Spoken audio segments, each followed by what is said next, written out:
Every small thing कि वो colour क्यों नहीं, वो नहीं है तो हम नहीं शॉट लेंगे, हम शॉट नहीं लेंगे. When Mr. Bhansali first offered me the film, I was truly very, very apprehensive. Even Sanjay, I mean, Sanjay and me sat and ideated pre-Bajirao Mastani, but I always joke with him. Like he said, I didn't get the Bajirao for you, so I wasn't Mastani. I think it would be a dream to play just any queen in a Sanjay Leela Bhansali film. Some justice prevailing everywhere. If you look at the Maharashtra government, the chief minister or the UP chief minister, look at the support they've given in the theatres. I am grateful to them for a lifetime.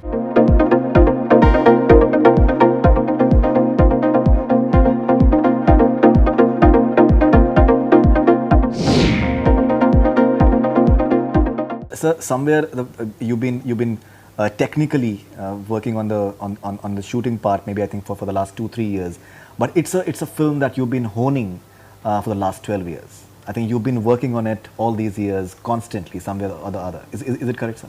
Yes, absolutely. I'd been wanting to make this film in 2003 post Devdas. We had the script ready, fascinating script.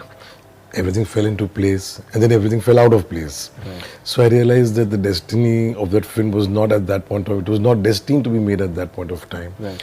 It hurts a lot at that point of, when it's a dream project and you really realize that this is the film that could be the film of your career or an important film of your career, or you dying to make it and it doesn't happen. It disheartens you, you get a little bit upset, then you have to move on to something else. Again, Bajirao would come to my mind. Again, it would not happen. Again, I would move to some other film. Again, I'd try and make Bajirao. It went for 2-3 times, and every time in between, I would pick up Bajirao and read after some film I've made. I would want to make it even more. And I realized that this script is not one script I'm going to put down and say, well, it didn't happen, well, things didn't work out, because that's a defeatist approach. And that script had to be made. So I kept the dream alive. I kept the thought alive.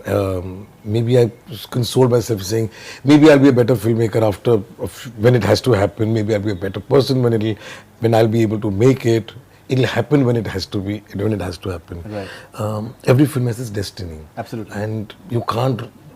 The cast today, who would expect Ranveer and Deepika to be the part of the cast 12 or 15 years later? Right. They must be in school at that time when I've announced the film. Salman. It was Salman first and it didn't work out. When Mr. Bhansali first offered me the film, I was truly very, very apprehensive. Right. Because when I read the script, and my apprehension was born out of one thing, कि मैंने script पढ़ी और मैंने सोचा यार ये character play करने के लिए मुझे वे कहाँ घुसना पड़ेगा into a very, very dark space, you know. Right. Because that is my approach to playing characters, is that somewhere or the other I'm trying to feel those feelings as much as possible for real. Sure enough, I'm manipulating my emotions to a degree where I can feel that. It is a creation, but that is the craft. But the point is, if I'm for instance, if I'm angry, I'm really actually feeling angry on that day. My entire body is reacting, I'm shaking. So when I read this part, I'm like, man, I'm going to have to go to some really dark places within myself to play this character. And at that time, I was not in the headspace to do it. I knew, yaar, agar main isme ghusa, then I don't know. It's sort of like a black abyss, I don't know how deep in this rabbit hole I can go. So I was very apprehensive, very scared actually. But Mr. Bhansali persisted, and I can't say no to him. He's shaped me into the artist that I am today. He's contributed so much to me as an artist and to my career. He's given me my biggest hits, so I can really never say no to him. Right. He convinced me. But once I committed, then I put everything into it, to the point where at one point I thought I was gonna go crazy. Like I felt I was going crazy, you know. So I really did lose myself in this character in the process of playing him. But it's extremely fulfilling. Extremely fulfilling. It's like I've been to the deep end of the ocean and back. And now with the kind of appreciation that's pouring in for the work, you know, this kind of validation, it makes you, it's a relief actually. I am very upset by the events that unfolded over 1.5 years. Finally, first of all, why am I constantly answering and being forced to be answerable and to justify and to clarify and to plead again and again and again to say that there is nothing in the film. We've given it to you in writing. We've told you on the phone. I've come out with a video which says there is nothing wrong in it, and there is no way that I could lie because eventually people would see it. The CBFC said there is nothing wrong. There were lots of other people who said there is nothing wrong. How much more can an honest man keep fighting to say I'm honest and try and preserve his honesty? Why are you trying to snatch away that from a person? Absolutely. Why are you taking the dignity away from me as a filmmaker to say there is something wrong, there is something wrong, we allege there is a dream sequence? No, there is no dream sequence. Okay, then we allege that the Goomer is wrong, but the Goomer is perfectly alright. It doesn't. Then we allege that the film is wrong. So the film, there is nothing wrong. Okay, then we allege that the film will not be released. So there is no logic. How do you feel vindicated when you have had a senseless, pointless, illogical kind of a bizarre situation which I can't even begin to understand, and I don't even want to understand where it started from, how did it unfold, where is it culminated. It is not a situation where I would say vindicated and I feel good and I feel that justice has prevailed. Yes, justice has prevailed. Yes, the censor board gave me a certificate, and Prasun Joshi went out of his way to see to that even that should not be taken away from me. The judiciary stood by, and the Supreme Court gave a wonderful one. So yes, I feel that there is some hope, there is some justice prevailing everywhere. If you look at the Maharashtra government, the chief minister or the UP chief minister, look at the support they've given in the theatres. I am grateful to them for a lifetime. Even Sanjay, I mean, Sanjay and me sat and ideated pre-Bajirao Mastani, but I always joke with him. Like he said, I didn't get the Bajirao for you, so I wasn't Mastani. And likewise in Padmavati, he didn't get the Khilji for me, so I wasn't Padmavat. So that didn't happen either. I think it's also again in how it kind of comes together in the casting. So we were meant to work together, but if that didn't come together on the table, then it's like, all right, next time. But I believed he should make those as a friend, because also we are very good friends. I really wanted him to make Bajirao. I really wanted him to make Padmavat. So I was very, as someone who obviously has the highest respect and love for his craft and the work that he does, I am so glad that he made these works of cinema. You know, it's going to be there forever, and the audience deserved these works from him. And I hope at some point, I'd love to work anytime with him, and we know that mutually, and the audience knows that too. But he has to decide that this is it, and if it kind of comes together for him.